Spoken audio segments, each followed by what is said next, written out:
Ernest Hemingway wrote, "All my life I've looked at words as though I were seeing them for the first time." Words are everywhere in programming, from Google searches to bioinformatics, where DNA is sometimes represented as a string of A's, T's, C's, and G's, to simple things like message dialogues. Right now, we're going to explore Python's string representation and how we can manipulate these values. A string literal is a sequence of characters. In Python, this type is called str. Strings start and end with a single or double quote, such as hello or how are you. We can include punctuation, as we've just seen, or hyphens.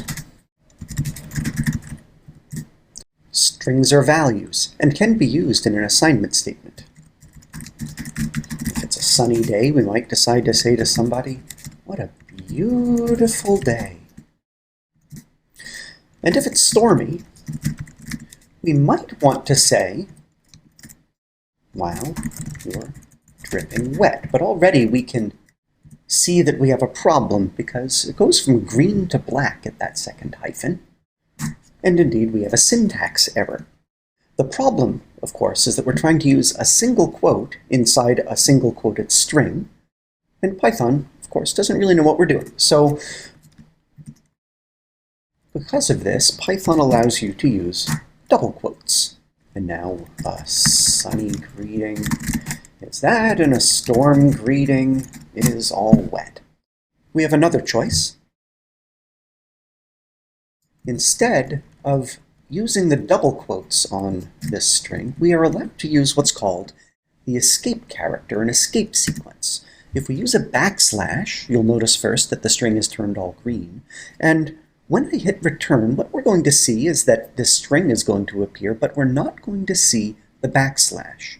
Furthermore, the single quote markers on the beginning and end of the string will be turned into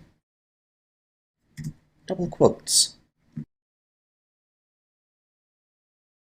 We can concatenate strings using operator plus.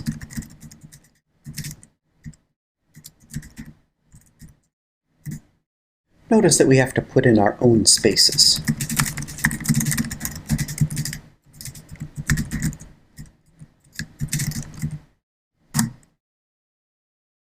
With this, we can write a version of Mad Libs where we ask a friend for a noun.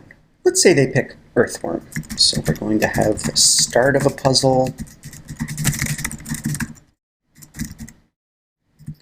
and we would like to end this, let's say, with an exclamation mark, and the noun they pick is earthworm.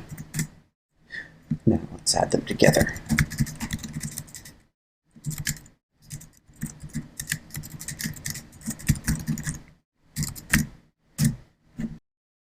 We can build up a repeated string using the multiplication operator. And as with regular math, multiplication has precedence over addition.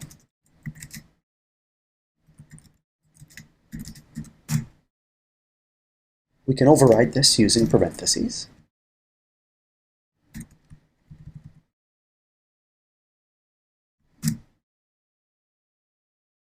We can't, however, add a string to an int or a float.